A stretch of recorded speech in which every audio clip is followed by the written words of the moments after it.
expectation is nothing but a premeditated resentment, period.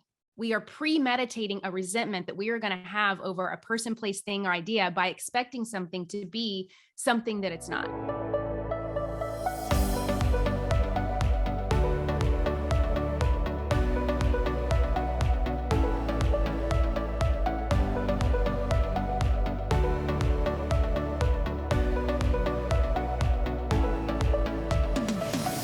I love when I get to have conversations with women who inspire me, who lift me up, who I know talk the talk and walk the walk, and you're that. So I'm so grateful to be here. Thank you for having me. On a completely unrelated side note, that's nowhere in my notes, I was thinking back and I'm like, when, because it feels like I've known you basically forever. And I started going into the archives of my mind to be like, when did I actually meet? Because we connected online. And then when did I actually meet Julie? And I think, and I have to say, just gratitude for this moment. I think that in every iteration of my life, in every chapter, I meet people that teach me how to up level energetically, intellectually, emotionally. And I will say that, like, basically being a brown girl from the hood, there's so much about life. There's so much about Los Angeles that I just never, even though I was born and raised here, had access to. So I believe the first time you and I met, you invited me to a place called Soho House in Malibu. And I have to tell you, Julie, I acted like I knew what the heck Soho House was. But like when I pull up and we have to wait because you can only get access by way of somebody else. And this somebody else was you and your amazing husband and partner, John. So I'm waiting nervously, and myself and my husband, JD, and we're about to meet Julie and John. We walk in and these beautiful oak paneled walls and then these expansive views of the Pacific Ocean. And we sat outside and we had conversations, but just real conversations about what it meant and the journey to be creative and the journey to write and talk and be passionate, the journey about building a personal brand. And it was in that moment that I just didn't up level intellectually by the conversations that I had with Julie. She was pushing me, but it was also in exposure to what life could look like and what was available for those who worked hard. So before we get into the conversation, I just want to like acknowledge that moment and say thank you. Well, as a little white girl from trailer park, I can say that being able to go to places like Malibu is so expansive. It's part of this idea of what's possible, which I talk a lot about in the book. But what's so interesting, and to reflect that back to you, is I already saw that in you. I was like, to me, you were someone that I'm like, man, I mean, Jasmine is the real deal. I want to connect her. I want her to speak on the stages that I speak on, if that helps her spread her message and her voice out. And I think that it's so interesting how sometimes others can see in us what we can't see in ourselves. And when we're really able to reflect that back to one another, I think that's where like real impact is rooted in. So I love that we were kind of both having a similar experience at the same time. Okay. So actually that leads to one of the first things I want to ask is like, when you and I, because you and I are so in alignment about everything we teach, preach, believe, and then practice, because it's one thing to know all those other things, but without being a practitioner, we actually don't know the veracity of our beliefs. So Julie is a practitioner in that she creates, she does, she writes, she speaks, and she empowers. But oftentimes I think it's easy for people to maybe look at anybody, you, me, Sally, John, whatever, and they say, oh, well, like you can be yourself. Sometimes they hear, well, just be yourself. Now, I know that a lot of people are hearing this. And before they get into the business or personal branding or expansion or PR or productivity, it's like, how can you expand on that phrase when some people are like, just be myself? Like, number one, who is that? And I actually don't want to be myself. Like, how do we get there? That to me is like a foundation that we can expand on. I think it's kind of a little bit part of like a hero's journey of sorts. I was so tired of people telling me to just be myself. I wanted to like bash my head against the wall. I'm like, if it was that easy, then like everyone would have what they wanted and the world would be this amazing place. And conversations like this wouldn't exist. Yes, I want to be authentic. Yes, I want to be seen for who I am. Yes, I want to be loved for who I am, but how do I get there? And for me, it was this journey of a lot of kind of going back to really understand where I came from and why I believed the way that I believed and why I thought the way that I thought and why I felt the way that I felt, that then got me to a place of understanding, oh, this is why I can't be myself. I want to be myself, but I don't even know what that means. I don't even know what that is. So how can I tune in and tap into that if I don't see it, touch it, taste it, feel it, on this deeper level. And so for me, that was going back to the root, which I call your origin story. And we all have one, our origin stories. You hear about them in like Marvel comic books and DC comic books, and every superhero has an origin story. But to me, they're the stories that make us who we are. And they're, back from our days of origin. They're what we were told growing up, what we were told to believe growing up, the institutions that we were, a part of growing up, maybe if we were in any kind of religion or indoctrination in that way. And all of these things start to make up the way that we think and feel in the world. And so for me, my origin story was one of mass scarcity. I grew up with not a lot of money. My dad literally lived in a 2-bedroom shack with 8 brothers. My grandparents had second grade level educations, very East Tennessee, Appalachia, backwoods, trailer park type of life. My dad literally wore a blue collar to work every day. He never went to college. My mom never went to college. And so I was always around this idea of it's never enough. If we just have enough money to pay the bills, then we're good. If we just have enough money to get milk, then we're good. If we just have enough money to do this, to do that. And, my dad punched the clock. He worked the night shift. And it was a struggle. It was hard on my parents. It was hard on their marriage. It was hard on my dad's, emotional well-being. My dad also had a lot of addictive personalities, and he drank a lot. And so just all of that attribute to this, it's not enough. There's never enough. I'm not enough. And so stepping into that as a little girl, I was like, that's how I viewed the world, as it never being enough. And then my parents divorced. I moved to the big city of Nashville, Tennessee, because I was in a very small town at the time. And my mom met and married my now stepdad, who, and this was probably when I was about 13 years old, who had a lot of money and came from a lot of wealth and came from a lot of abundance. So I was immediately like, girl with like the dirty clothes and like sometimes kind of stunk, is like now thrusted into this high society lifestyle, which made me even feel more shame, because now it's like, oh, I have this opportunity for all this possibility, but this isn't really mine. I don't belong here. I'm just here because my mom married this great man who now wants to try to gift me more opportunity and a better education, but this isn't really where I come from. And so in some ways, it was like I wanted to honor where I came from by not allowing myself to see what was possible and to see that as a gift. And then just my worthiness was in the gutter. I didn't think that I was worthy of being able to have this because I was so tied to that origin story of limitation and scarcity and not enough. And so then I was in this kind of seesaw for a very long time of, I have this possibility for more. I can see that there's more possibility, as opposed to a lot of my cousins and my grandparents that never even knew that the things that I was experiencing was possible. But I didn't believe that it was real for me. I didn't have the courage or the strength or the self-value and self-worth enough within me at the time to believe I was worthy of that. So then that catapulted into years of, putting on all these different masks to try to fit and mold and assimilate and shape to be whoever anyone else needed me to be. It caused a multitude of really messed up belief systems around money, which I'm happy to talk about and we can talk about. And that all compounded to, there was one day that I was sitting at the kitchen table, and my husband called me. This was about 2-3 years into our marriage. And he said, Julie, when were you going to tell me about the credit card? And in that moment, it was like my throat fell into my stomach. I was like, oh my gosh, my biggest fear of all, which is my fear of being found out, is happening. My fear of being a fraud is happening because my husband had found out that I had been hiding over $30,000 of credit card debt from him. Oh. And it was in that moment of like, holy crap, my whole world is coming to a close. And now I can no longer stick my head in the sand. I can no longer justify and rationalize, what got me here. I can no longer do any of that. I now have to face this. And I'm happy to share more about that, but I wanted to talk about the origin story because it was really 30 something years of those belief systems that led me to a place where I thought hiding credit card debt was okay. or that I could somehow magically figure out a way to get out of it, and why I had debt in the first place.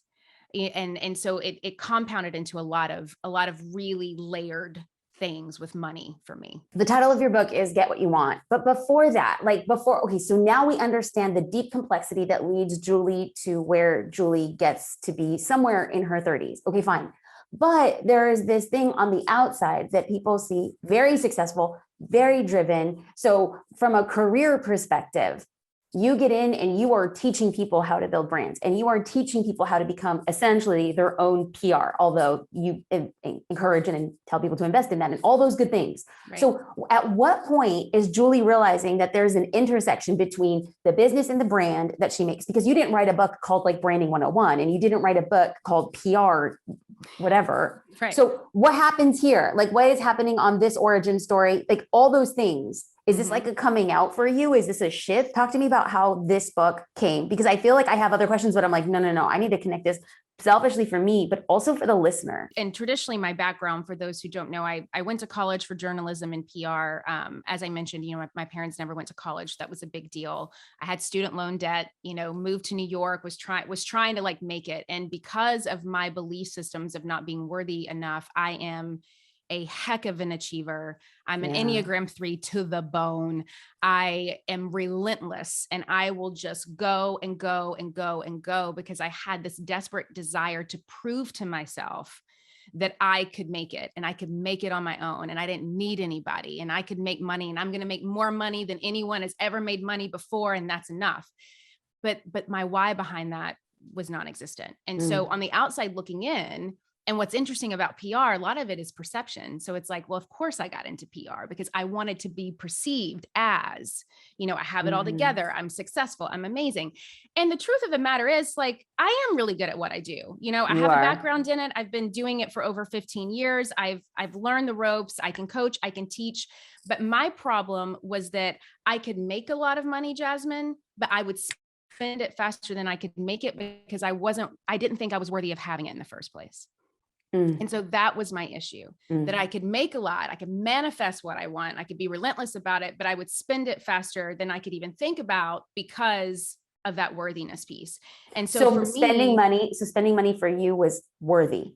Yes. And having being able to go and buy whatever I wanted without having fights about it, because my parents would fight about it, or without having to nickel and dime myself. Like, that was like, you're wealthy. Like, if I could go to TJ Maxx and buy a pair of jeans and they're not on the sale rack and I don't have to ask permission from anybody, I've made it. Like, that was my thought process. And so I wanted to just stick my head in the sand and spend my money and not have anyone, and not have to answer to anybody, and not have to say anything to anybody.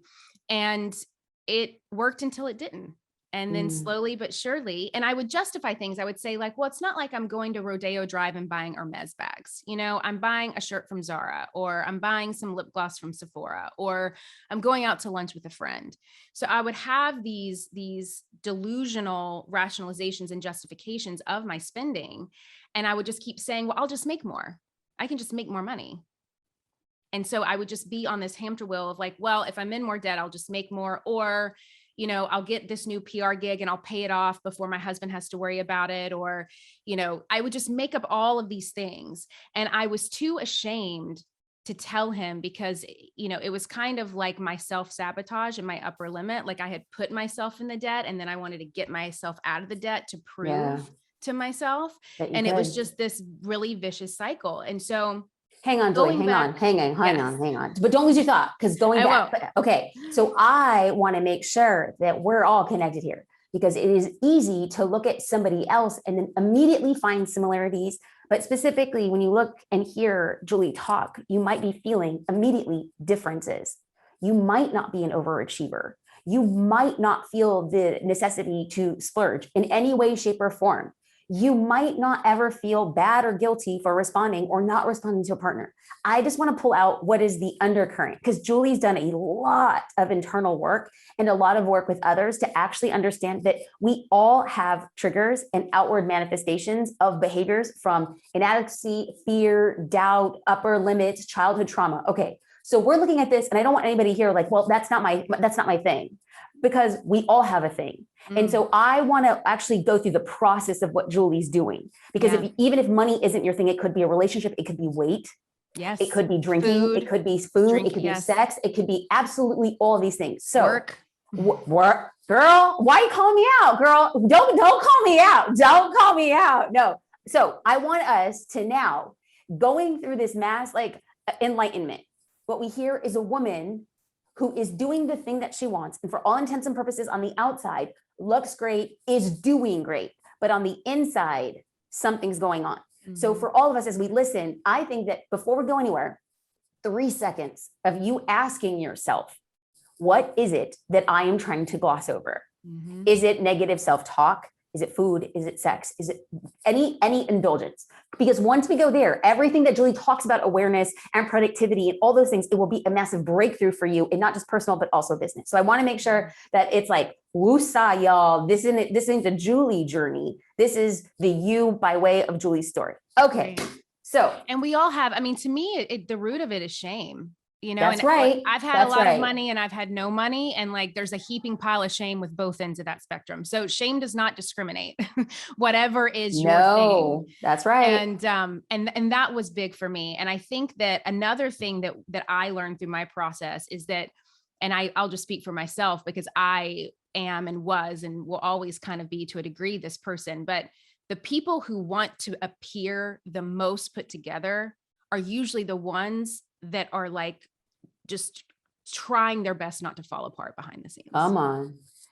And that was me. I mean, I was just like trying to take the threads and like keep them together, because I wanted to be perceived as successful and worthy and respected. And, you know, that achievement piece, I wanted to be seen as that.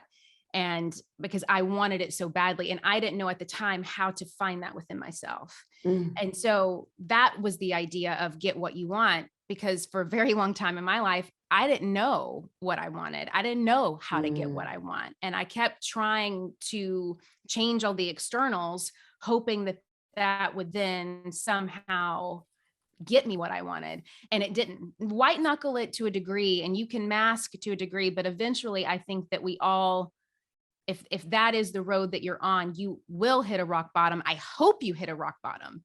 And I always say, if someone is going down, get out of the way so they can get as aerodynamic as possible on the way down and crash and burn, because that is where the gift is. Because the only place to go from there is up. And that's where you learn. And I think that by trying to jump in and either catch yourself out of that, or even somebody else in your life, you are stealing from them the dignity of having that experience for them to be able to learn. So I had to get out of my own way. There's 3 foundational principles. And, you know, I love me some alliteration for awareness, acceptance, and action. But before we actually get into like any sort of framework, when you talk about robbing somebody of the dignity of the downward ascension and then the reascension, very similar to like the rising of the phoenix, I want us to have like a real talk about what that means to accept the dissension, to accept rock bottom. Or a vision that came to me very clearly this past week is that a few things had happened personally, professionally, and I feel, Julie, that the vision that came to mind was just like everything is burnt. It's like dry and it's barren, and it's good, but it's dry and it's barren. And then I realized that in order for me to have a regrowth, and in order for me to actually be thrusted and forced to change, was that moment of it's my opportunity to rise again and do it the way that I want to do it. But if somebody had tried to step in, so where do we get to that moment of acceptance? Like, what is somebody who's saying, okay, I am at the bottom, or hot dang, I'm not at the bottom and I feel myself going down. What do we do with it? Like, how do we get to acceptance? Yeah. So we can't get to acceptance unless we get to awareness first. So what I learned are the 3 A's, and these are actually very well known in therapy groups and recovery circles.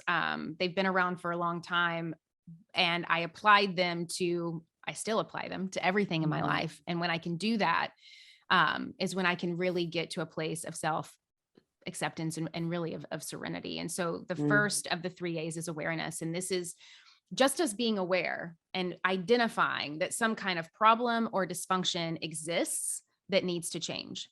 That's it. I am aware that this is not getting me what I want. I'm aware that this is not getting me to where I want to go.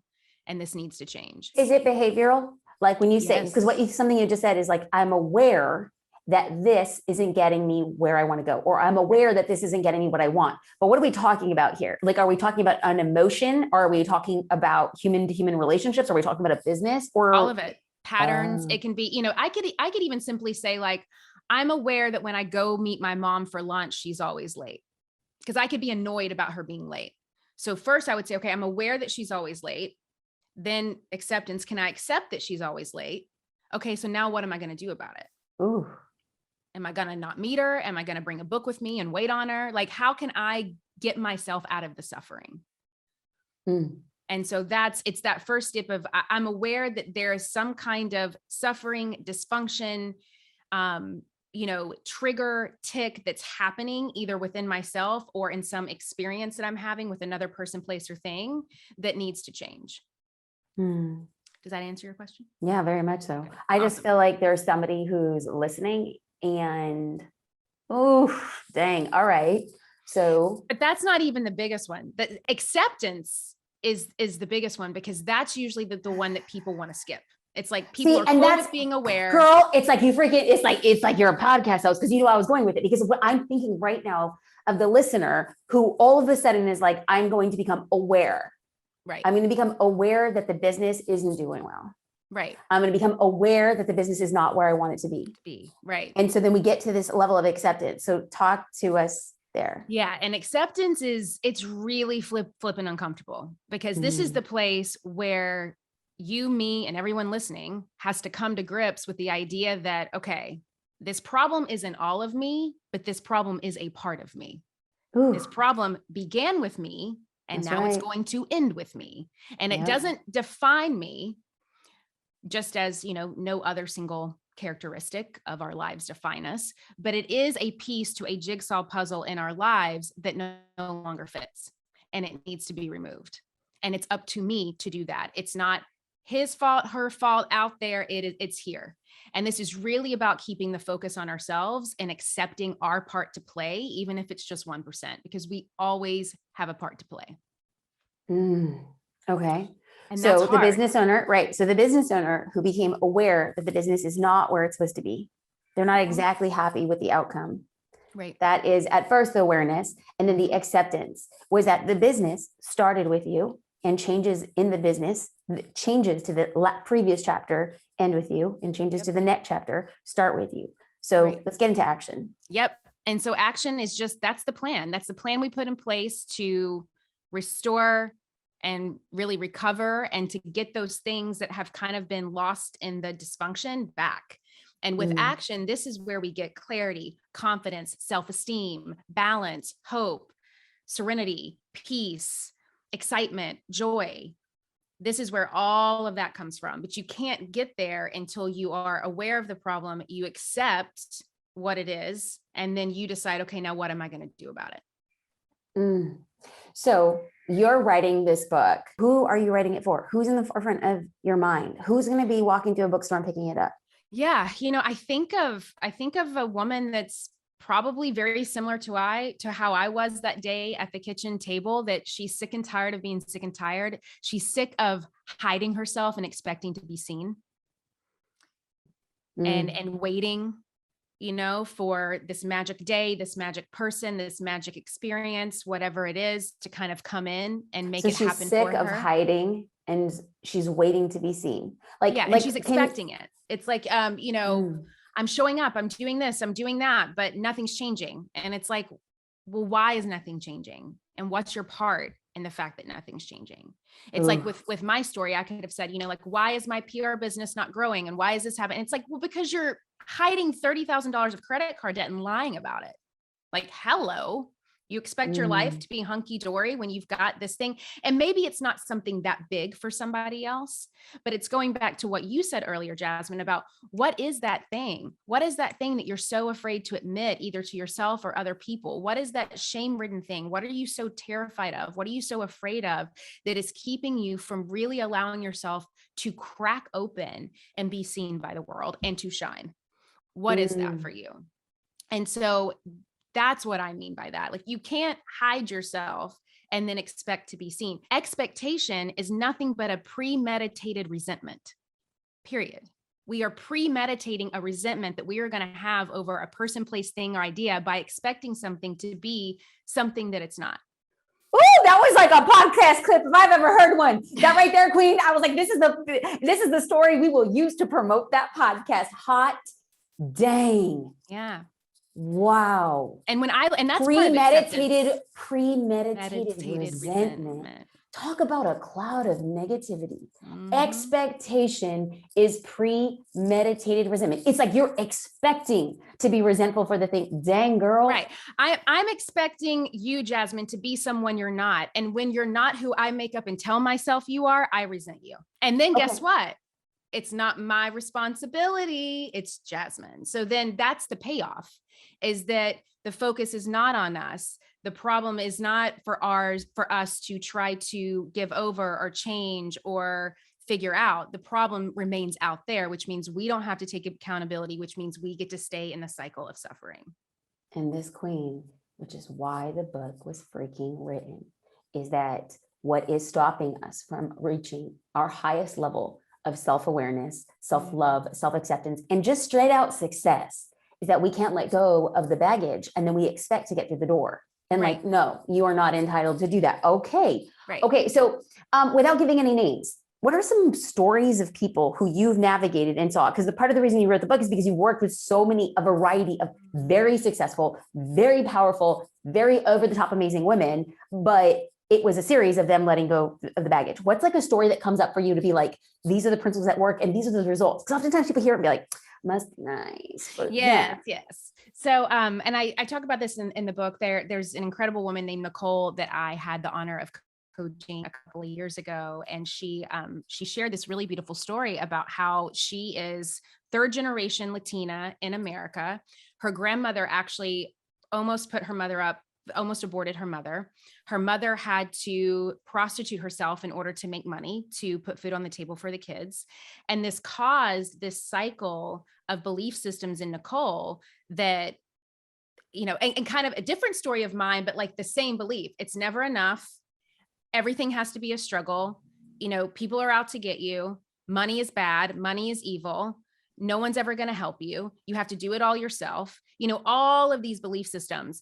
And when she was able to really start to see how she was letting her origin story define her current reality, it was like light bulbs went off. And she became aware of that. She became aware that she's like, I'm kind of living my grandmother's story. And like, my grandmother already went through that, so I didn't have to go through that. My mother already went through that, so I didn't have to go through that. And so how can I actually not waste the opportunity that I have now? How can I actually honor where I came from and the path that was laid out before me by allowing myself to think bigger, by allowing myself to be more expansive, by allowing myself to really see my part to play in what has been limiting me? And so from that, she built this incredible social media strategy agency. She's been making, multi six figures in revenue. Her mother now works at the very clinic that her grandmother almost took her to abort her. And so now she's giving back to these incredible women. And it's just a really beautiful story of healing that really came from Nicole unlocking her origin story and really starting to understand what awareness, acceptance, and action was in her life. And not being so chained to these ideas of, where we came from. So therefore we have to keep living in those limiting belief systems. So when we talk about the mother, daughter, grandmother relationship, and here in a way you had made mention of your gorgeous, amazing, powerful mom who often runs late, and the acceptance and then your action thereafter. But you kind of typify what it means to rewrite a narrative or take ownership of it and change it. What do you hope that your daughter learns and implements that is different from what you have done? I hope she sees the bigger what ifs that she has in her life and knows that she can actually go forward with it. That she not only believes in what's possible, but she believes that she's worthy of that possibility. And I think that starts with me giving her bigger what ifs. How so? And I was given to not limit her, being from where I'm from, it was scary for people to think big. It was scary for people to move out of that small town. It was scary for people to have big dreams. It was scary for people to be entrepreneurs. My mom would always say, why aren't you satisfied in your corporate job, which gives you healthcare that I never had and gives you a 401k that I never had, and it was all my mom's fears of, my mom had to hustle to put food on the table. She had no college degree. She had no background. She had nothing to fall on. And she didn't want me to have to struggle the way that she did. And so even though I can have compassion for that and honor where that comes from, it's kind of like, I see you, but don't put your issues on me. Like, that's not mine. And so I think that me remembering that in myself is like whatever my limitations are, whatever my scarcity mindset may be, that I have to work through, to be very mindful, to be very aware, to not put that on my own daughter. And even in our own society, I think that it is my job. And if I can just do this, even if it's just a little bit, if I can give, I think about, and Jasmine, I'm sure you have, this kind of feeling come up. I think about the women that come through my communities that I have the honor of coaching, and I see how fast they can have transformations. And I think about, like, what if I would have gotten started with them sooner? What if when they were in second grade or third grade or fourth grade, they started hearing these ideas, they started knowing what was possible, they started believing in this ifness that was infinite? What would happen? What would have changed? And, I think that we all need to go through what we need to go through because it makes us who we are. But if I could have any type of impact on my daughter or her generation, it would be to let those little girls know that they are infinite and their possibilities are infinite. And that is what I need to focus on with her. Julie, your book, Get What You Want, is just the first of many. And I hope that the second one has a title called Infinite Ifness. Thank you for expanding selfishly, my horizons, and bringing so much more awareness to the ownership that I have in every decision I make and the ability to rewrite a story. And thank you for inspiring me to action. And I hope that I am just one of many people who are listening who are actually going to take inventory of what might be the baggage, have the courage to let it go, and also have the action of buying your book. Obviously, I'm promoting it because I believe in you. I believe in what you do. I believe in what you say wholeheartedly. And I know that you're going to over deliver. I adore you. Where can people go to get more information on everything you do, as well as your book? Yes. Thank you. Get What You Want is available as of June 7th, wherever books are sold. Also, if you are like my husband, who does not read a thing, but listens to everything, and you're an Audible listener, you can definitely pick it up on Audible. I recorded that last month. I had a wonderful time doing that. So I highly recommend either picking it up wherever books are sold or on Audible. You can go to juliesolomon.net/getwhatyouwant to find all the various retailers there. Also, if you buy from that page, wherever you buy, and you let us know, send us a screenshot of your receipt. You're going to be invited to a free virtual class that I'm going to be doing later this summer. It's a deep dive workshop into a lot of what I share in the book. And then, of course, the Influencer Podcast. I'm there every Wednesday. Throwing it down. I love the podcast community. It's been amazing. 5 years strong, which is insane to think. And then, of course, my website, juliesolomon.net, to find anything else. And then I typically hang out on Instagram, and that's at Jules, Juls, Solomon, Solomon. Julie, I adore you. I love you to bits and pieces. Love you. Congrats on a future bestseller. Thank you.